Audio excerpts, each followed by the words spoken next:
नमस्कार, DD news के इस खास कार्यक्रम रिपोर्ट एट 10 में आप सभी का स्वागत है। मैं हूं अश्विनी कुमार मिश्र। रिपोर्ट एट 10 यानी रात 10 बजे दिन भर की 10 बड़ी खबरें। रिपोर्ट एट 10 में बात होगी दिन भर की बड़ी खबरों की, साथ ही होगी इन खबरों की पड़ताल और ग्राउंड जीरो पर मौजूद हमारे संवाददाता बताएंगे इन खबरों के मायने, इन खबरों के असर। तो आइए शुरुआत करते हैं रिपोर्ट एट 10 की और बात सबसे पहले टॉप 10 की।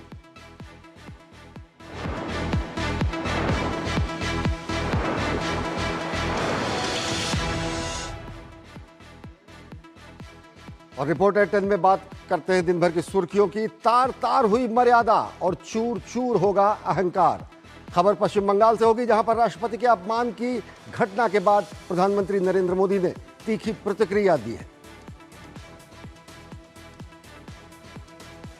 दिल्ली के विकास को मिली नई रफ्तार। आप जानेंगे क्या क्या सौगात मिली दिल्ली को और कैसे हो रहा है दिल्ली का तेज विकास।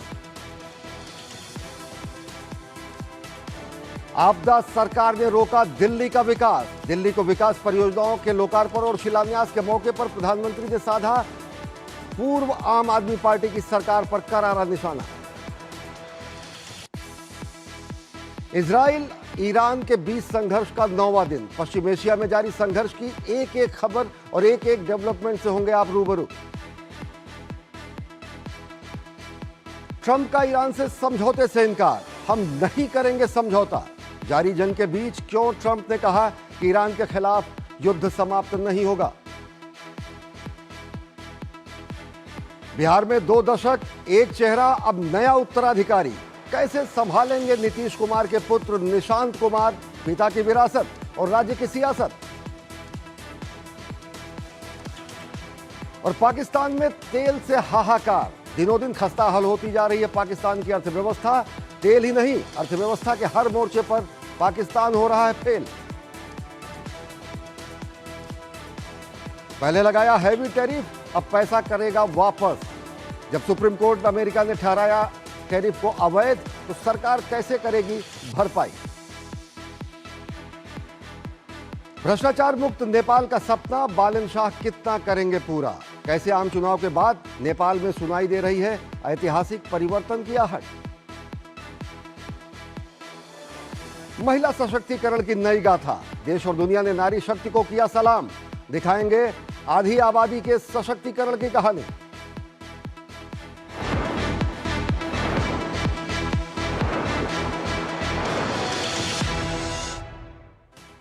और सबसे पहले बात राष्ट्रपति के अपमान की। शनिवार को पश्चिम बंगाल में राष्ट्रपति द्रौपदी मुर्मू का अपमान हुआ और इसके बाद बंगाल की राजनीति में आ गया है राजनीतिक तूफान। राष्ट्रपति के कार्यक्रम में ममता बनर्जी ने प्रोटोकॉल का किया गंभीर उल्लंघन और राष्ट्रपति के कार्यक्रम से ममता बनर्जी रही नदारद। राष्ट्रपति ने ममता बनर्जी के रवैये पर खड़े किए सवाल, तो आज प्रधानमंत्री ने राष्ट्रपति के अपमान को बताया लोकतंत्र और संविधान का अपमान। देखिए सबसे बड़ी खबर। कार्यक्रम में गंभीर प्रोटोकॉल चूक और नदारद रहना ममता सरकार को भारी पड़ गया है। राष्ट्रपति द्रौपदी मुर्मू ने ममता बनर्जी की सरकार पर गंभीर आरोप लगाए हैं। प्रधानमंत्री नरेंद्र मोदी ने भी तीखी प्रतिक्रिया दी है। पश्चिम बंगाल की तृणमूल सरकार को प्रधानमंत्री ने अहंकारी करार दिया है। ऐसा बहुत कम होता है जब बेहद शालीन और शांत रहने वाली राष्ट्रपति द्रौपदी मुर्मू किसी पर नाराज हो जाएं। लेकिन ये नज़ारा शनिवार को देखने के लिए मिला पश्चिम बंगाल में, जहां उन्होंने राज्य की मुख्यमंत्री ममता बनर्जी का नाम लेकर नाराजगी जाहिर की। 90वें अंतर्राष्ट्रीय संथाल सम्मेलन में शामिल होने के बाद राष्ट्रपति जब विधाननगर में संथाल समाज के लोगों के बीच पहुंची, तो इस अवसर पर राष्ट्रपति ने प्रशासनिक व्यवस्थाओं को लेकर सवाल उठाए। क्या मन में समाया है उनका वो जाने, लेकिन मैं बहुत दुखी हूँ। जनरली देखा जाए तो प्रेसिडेंट आते हैं तो चीफ मिनिस्टर भी आना चाहिए, मंत्री भी आना चाहिए, लेकिन चीफ मिनिस्टर मैडम भी आए नहीं। प्रधानमंत्री नरेंद्र मोदी ने राष्ट्रपति द्रौपदी मुर्मू के अपमान के लिए पश्चिम बंगाल की टीएमसी सरकार पर तीखा हमला किया है। प्रधानमंत्री नरेंद्र मोदी ने कहा कि पश्चिम बंगाल की टीएमसी सरकार ने वास्तव में सभी सीमाएं पार कर दी हैं। पश्चिम बंगाल में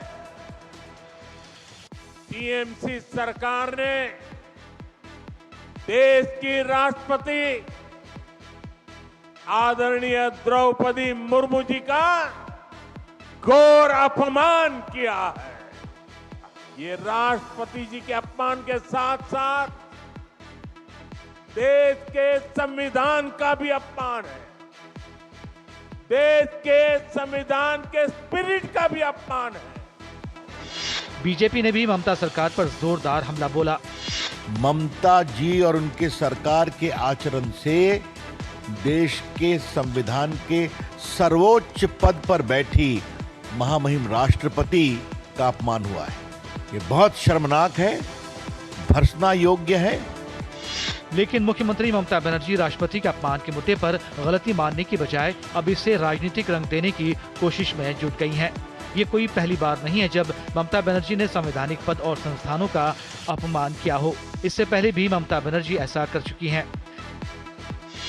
सत्ता के घमंड में चूर ममता बनर्जी सरकार का यह रवैया उनकी मानसिकता और संवैधानिक संस्थाओं के प्रति उसके सम्मान को साफ उजागर करता है।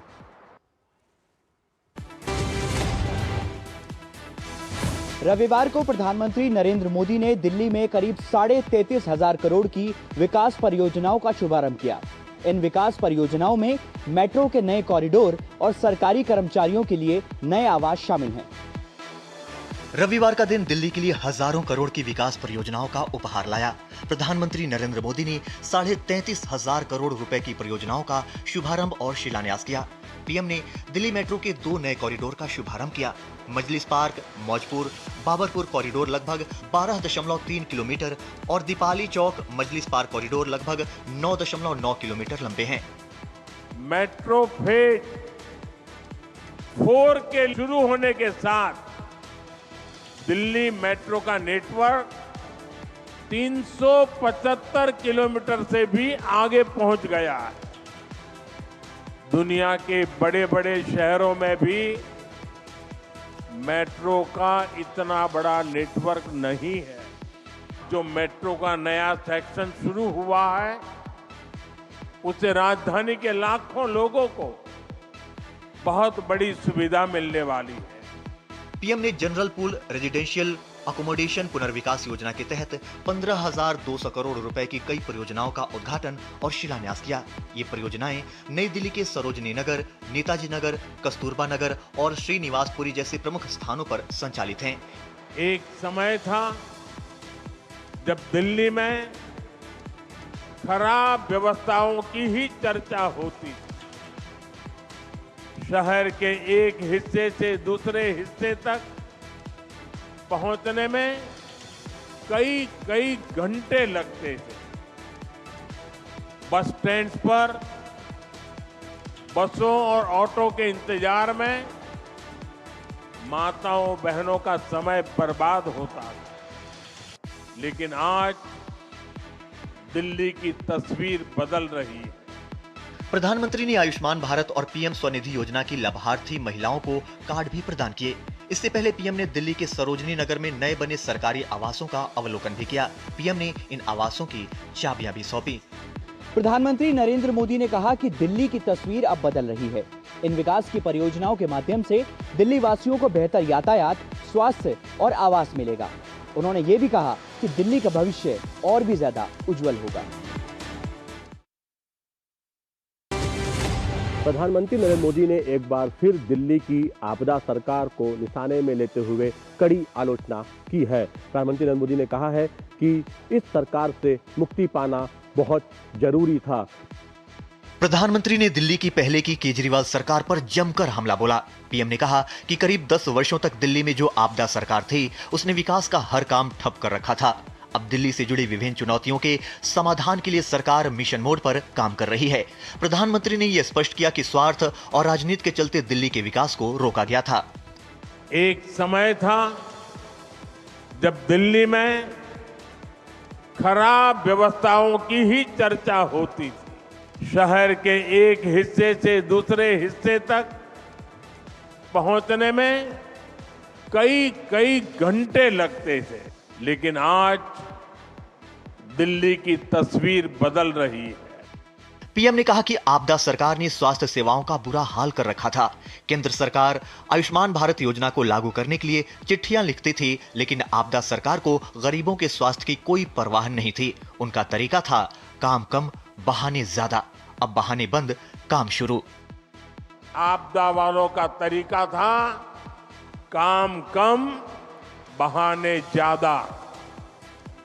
आज दिल्ली में विकास का मॉडल है बहाने बंद, काम शुरू। प्रधानमंत्री ने कहा कि दिल्ली के डबल इंजन सरकार में सार्वजनिक परिवहन का अपग्रेडेशन हो रहा है। कोशिश है कि दिल्ली को साफ और आरामदायक बस सेवा मिले। केंद्र सरकार द्वारा दी गई 4000 इलेक्ट्रिक बसें दिल्ली में चल रही हैं। 10 वर्षों तक आपदा सरकार थी, उसने विकास का काम ठप कर रखा था। प्रधानमंत्री मोदी ने कहा कि अब दिल्ली में बहाने बंद हो चुके हैं और विकास शुरू हो चुका है। डबल इंजन की सरकार से विकास की गति तेज हुई है और जनता को बेहतर सुविधाएं मिल रही हैं। प्रधानमंत्री ने कहा कि विकास की गति अब रुकेगी नहीं। पश्चिम एशिया का संघर्ष हर दिन तेज होता जा रहा है। तेल और ऊर्जा ठिकानों पर हमलों ने दुनिया भर की चिंता बढ़ा दी है। खाड़ी देशों से होने वाली पेट्रोलियम सप्लाई पर भी असर पड़ रहा है।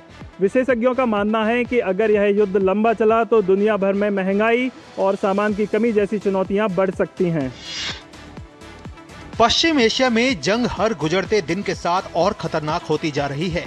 अमेरिका और इजराइल के भीषण हमलों से दहक रहा ईरान भी जोरदार पलटवार कर रहा है।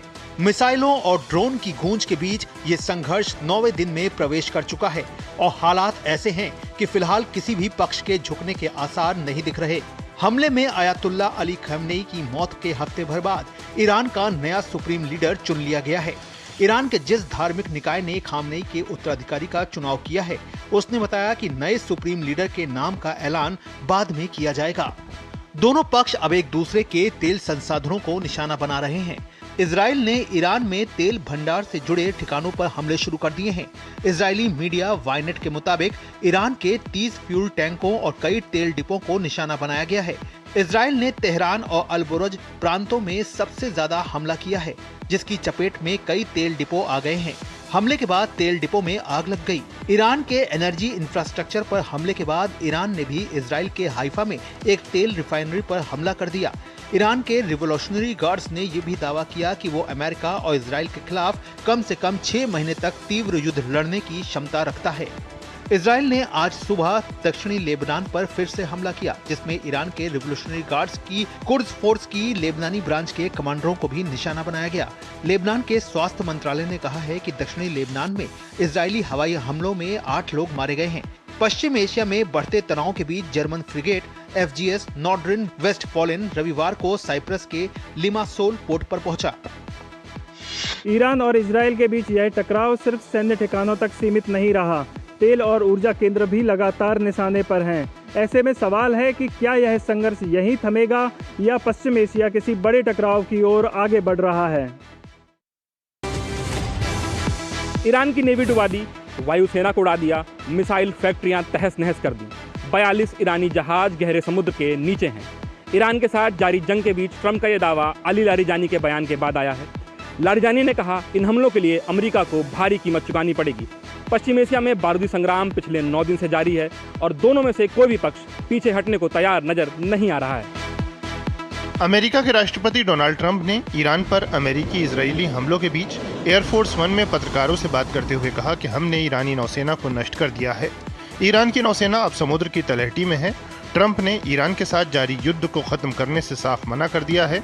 ईरान के सभी संभावित नेताओं के खात्मे की बात को ट्रंप ने एक बार फिर दोहराया है। ईरानी समझौता करना चाहेंगे, हम समझौता नहीं करना चाहते, वे समाप्त हो रहे हैं। शायद एक ऐसा समय आएगा जब ईरान के पास हम सरेंडर करते हैं कहने वाला भी कोई नहीं होगा। ईरान के न्यूक्लियर प्रोग्राम को खत्म करने के प्रयासों पर राष्ट्रपति ट्रंप ने कहा, ईरान के संवर्धित यूरेनियम के स्टॉक को सुरक्षित करने के लिए अमेरिका जमीनी सैनिक भेजने पर विचार कर सकता है। वहीं ईरान में एक स्कूल पर हुए हमले को लेकर ट्रंप ने कहा कि इसके पीछे ईरान ही हो सकता है। ये स्कूल ईरान के मिनाब में स्थित है। इससे पहले ट्रंप ने ईरान के साथ युद्ध में ब्रिटेन को लेकर भी प्रतिक्रिया दी है। ट्रंप ने कहा कि आखिरकार ब्रिटेन मध्य पूर्व में 2 विमानवाहक पोत भेजने पर गंभीरता से विचार कर रहा है, लेकिन अब हमें उनकी जरूरत नहीं है। हमें ऐसे लोगों की जरूरत नहीं जो तब युद्ध में शामिल हों जब हम उसे पहले ही जीत चुके हों। ईरान के साथ युद्ध में मारे गए 6 अमेरिकी सैनिकों के पार्थिव शरीर शनिवार को डोवर एयरफोर्स बेस में लाए गए, जहां राष्ट्रपति ट्रंप और दूसरे बड़े अमेरिकी नेताओं ने उन्हें सलामी दी। पश्चिम एशिया में जंग का दायरा लगातार बढ़ता जा रहा है। हालात बेहद तनावपूर्ण बने हुए हैं। अमेरिका और इजराइल के हमलों के बीच ईरान भी जवाबी कार्रवाई कर इस जंग में बना हुआ है।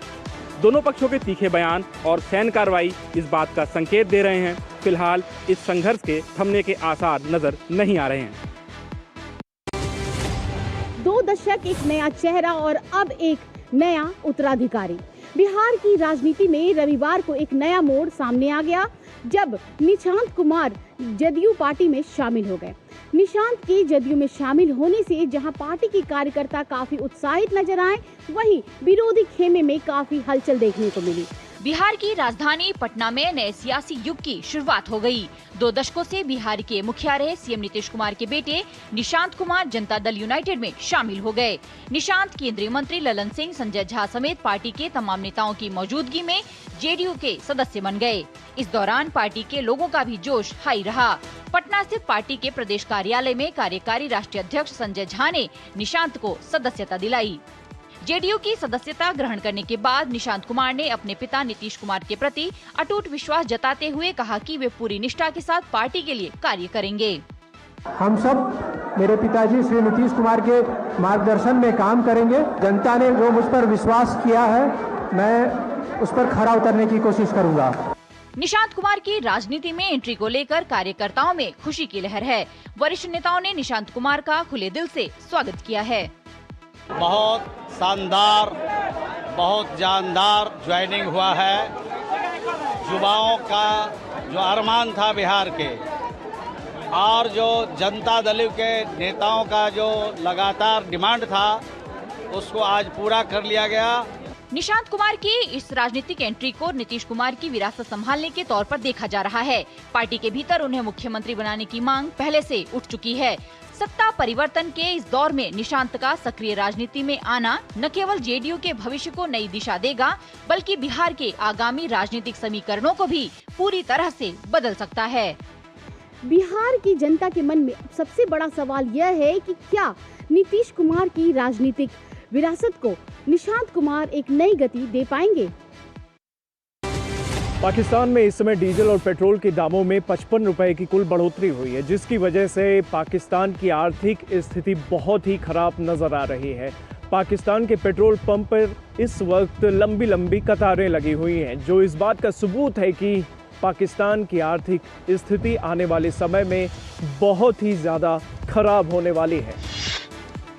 पाकिस्तान में हाल ही में पेट्रोल और डीजल की कीमतों में वृद्धि ने देश भर में हाहाकार मचा दिया है। पाकिस्तान में पेट्रोल और डीजल की कीमतों में 55 रुपए प्रति लीटर हासिक इजाफा कर दिया गया है, जिसके चलते हाई स्पीड डीजल 335.86 रुपए और पेट्रोल 321.17 पाकिस्तानी रुपए प्रति लीटर हो गया है, जिसने देश की आर्थिक स्थिति को और भी अधिक दयनीय बना दिया है। पहले से ही एक गंभीर आर्थिक संकट से जूझ रहे पाकिस्तान ने इस वृद्धि के बाद जनता को और भी कठिनाइयों में डाल दिया है। पेट्रोल और डीजल की कीमतों में ये भारी वृद्धि पाकिस्तान की पहले से बुरी हालत को और भी ज्यादा खराब कर देती है। सरकार के फैसलों ने देश को दीवार से सटाकर खड़ा कर दिया है और इसकी सबसे बड़ी कीमत आम जनता चुका रही है। पेट्रोल पंपों पर लंबी लंबी लाइनों का दृश्य आम हो गया है, जहां लोग कई घंटों तक अपनी बारी का इंतजार कर रहे हैं। इनको पहले से खित्ते के हालात पता थे, इनको चाहिए था कि अपने मुल्क के लिए स्टॉक्स पहले से जमा करते। अब जंग जो है अमेरिका और ईरान की चल रही है और पिस रहे हैं हम लोग। रमजान के महीनों में हमें वो मिलती है बरकतें, इधर हम पे परेशानियाँ डाली गई हैं। 55 रुपये का 15वां-16वें रोजे को इन्होंने बंद करके 55 रुपए का पेट्रोल महंगा कर दिया हमारे। बंद होते पेट्रोल पंप और उपभोक्ताओं की बढ़ती परेशानियों ने सरकार की नीतियों पर सवालिया निशान खड़ा कर दिया है। साथ ही पाकिस्तान की मुद्रा की कमजोर स्थिति और विदेशी कर्ज के दबाव ने इस संकट को और भी गहरा किया है। राजनीतिक अस्थिरता और बढ़ती महंगाई ने पाकिस्तान के विकास की राह को और अधिक कठिन बना दिया है। पाकिस्तान में राजनीतिक अस्थिरता और साथ ही विभिन्न प्रकार की समस्याओं ने पहले ही पाकिस्तान को दुनिया भर में नाकामी का प्रतीक बना दिया था, लेकिन अब दुनिया भर में युद्ध भी बढ़ रहे हैं, जिसकी वजह से पाकिस्तान में भी परेशानियां बढ़ रही हैं और अब पाकिस्तान का जो भविष्य है वो अंधकार में नजर आ रहा है। दुनिया भर के देशों पर थोपे गए ट्रंप टैरिफ से दुनिया भर के व्यापारियों को राहत मिलने वाली है। पिछले महीने अमेरिकी सुप्रीम कोर्ट का ट्रंप के टैरिफ को अवैध करार देने के बाद अब टैरिफ की भरपाई करने का वक्त आ गया है।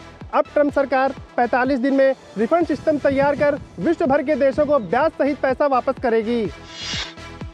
अमेरिकी राष्ट्रपति डोनाल्ड ट्रंप की मनमानियों के चलते दुनिया भर के देशों पर लगाए गए टैरिफ की भरपाई करने का वक्त आ गया है। अमेरिकी सरकार अब उन टैरिफ को रोल बैक करने की प्रक्रिया में जुटी हुई है। दरअसल अमेरिकी सुप्रीम कोर्ट ने पिछले महीने ट्रंप की आर्थिक नीति का अहम हिस्सा रहे टैरिफ को अवैध और असंवैधानिक करार देते हुए इसे रद्द कर दिया था। अमेरिकी सीमा शुल्क एजेंसी ने कोर्ट को जानकारी दी है कि जल्दी ही अमेरिका टैरिफ का पैसा रिफंड करेगा। अमेरिका करीब 166 अरब डॉलर का अवैध टैरिफ रिफंड करेगा, जिससे लगभग 3.3 लाख आयातकों को रिफंड मिलने की उम्मीद है। इसके लिए 45 दिन में रिफंड सिस्टम तैयार किया जाएगा और विश्व भर के देशों को ब्याज समेत पैसा वापस किया जाएगा।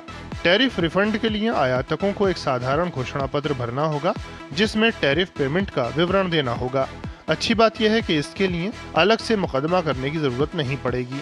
अप्रैल के अंत तक रिफंड प्रक्रिया शुरू होने की उम्मीद जताई जा रही है। हालांकि अभी तक सिर्फ 21,423 आयातकों ने ही रिफंड सिस्टम के लिए रजिस्ट्रेशन कराया है, जबकि कुल प्रभावित आयातक 3.3 लाख से ज्यादा हैं। सीबीपी प्रक्रिया में सुधार किया जा रहा है, जिसमें लाखों आयातकों को कवर करने की कोशिश जारी है, जो लाखों व्यापारियों के लिए राहत भरी साबित हो सकती है। कुल मिलाकर अमेरिकी सुप्रीम कोर्ट के फैसले के बाद अरबों डॉलर के टैरिफ को वापस करने की तैयारी शुरू हो गई है। इस रिफंड प्रक्रिया के तहत अमेरिका अप्रैल के अंत से करीब 166 अरब डॉलर का अवैध टैरिफ वापस करेगा। ऐसे में यह बदलाव लाखों व्यापारियों के लिए उम्मीद की किरण साबित हो सकता है, जिससे आने वाले महीनों में कई देशों के व्यापार पर सकारात्मक असर पड़ने की उम्मीद है। तो रिपोर्टर 10 में वक्त हो चला एक छोटे से ब्रेक का। देखते रहिए डीडी न्यूज। जाइए, आप भी किसी का टेस्ट लीजिए। तो रिपोर्टर 10 में आप सभी का स्वागत है। अब रुख करते हैं नेपाल की ओर। नेपाल में रविवार को हुए ऐतिहासिक आम चुनाव में राष्ट्रीय स्वतंत्र पार्टी ने नेपाल की सभी पुरानी और स्थापित राजनीतिक पार्टियों को धूल चटा दी और अब यह तय माना जा रहा है कि बालन शाह देश के अगले प्रधानमंत्री होंगे। कैसे नेपाल के आम चुनाव और नतीजे बदलाव की लाए हैं बाहर, देखिए खास रिपोर्ट। नेपाल में हुए आम चुनाव ने राजनीतिक परिदृश्य को पूरी तरह से बदल दिया है। बालन शाह की राष्ट्रीय स्वतंत्र पार्टी ने कई सीटों पर शानदार जीत दर्ज की है। नतीजों में नेपाली कांग्रेस, नेपाल कम्युनिस्ट पार्टी और अन्य दल काफी पीछे रह गए हैं।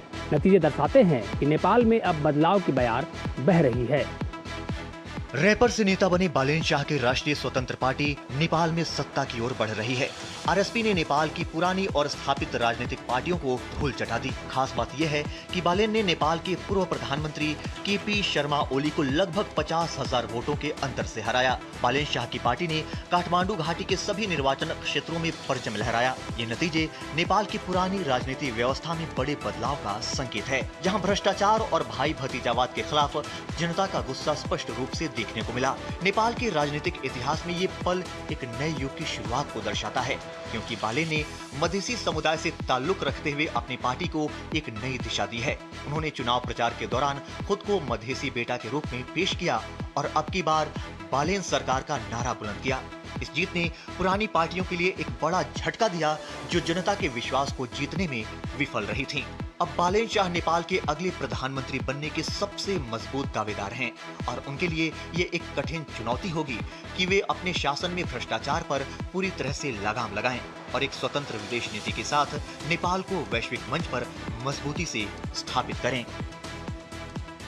नेपाल में बालेन शाह की पार्टी ने एक बड़ा राजनीतिक उलटफेर किया है।